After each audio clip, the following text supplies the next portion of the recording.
On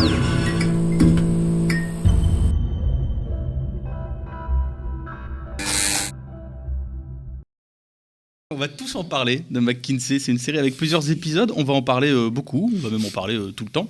Sur les réseaux sociaux, c'est le sujet pourtant, politique en tendance, mais les médias font comme si ça n'existait pas.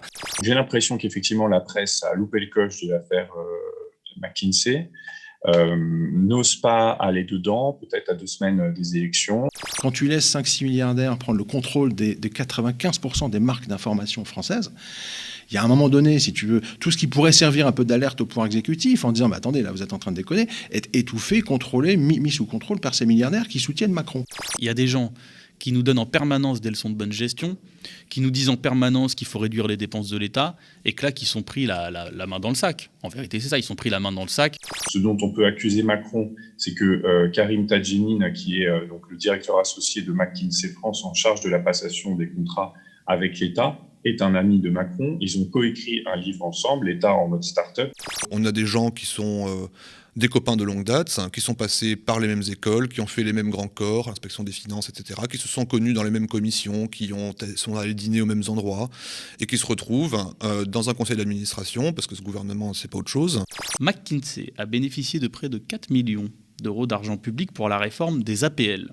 C'est-à-dire que les types, ils te prennent ton argent des APL, mais pour te prendre ton argent des APL, ils ont besoin de payer d'autres types pour les aider à te prendre ton argent des APL. Elle est pas belle la vie. On peut dire qu'on se fait arnaquer de plusieurs manières dans cette affaire, parce qu'on mandate une entreprise qui ne paye pas ses impôts, parce que le mandat qu'on donne à cette entreprise est si peu défini qu'en réalité les résultats n'est pas au rendez-vous, et parce que probablement que cette entreprise-là a été choisie parce que son dirigeant en France est un ami de Macron qui partage la même vision de l'État. La gauche française s'est transformée en un jeu de massacre progressiste qui participera une fois de plus à l'écœurement de l'électorat et à une forte part d'abstention. Pourquoi Anne Hidalgo ou Jadot sont en dessous des 5%? Qu'est-ce qui se passe? 45% des ouvriers et 42% des employés voteraient extrême droite selon les projections des intentions de vote. Le projet européen, il a échoué sur le plan économique. Il a échoué sur le plan démocratique, il n'a respecté aucun référendum. On est vraiment dans quelque chose qui appartient à notre époque. Et aujourd'hui, la politique ne devrait pas être comme ça. Un macroniste vous dirait que ce n'est pas un échec, mais que ça n'a pas marché. Je ne suis pas hostile, même au contraire, je suis favorable à ce qu'on change de République. Je pense que la 5e est arrivée à terme. Et appelez-la comme vous voulez, mais je pense que je suis tout à fait favorable à ce qu'on change de constitution.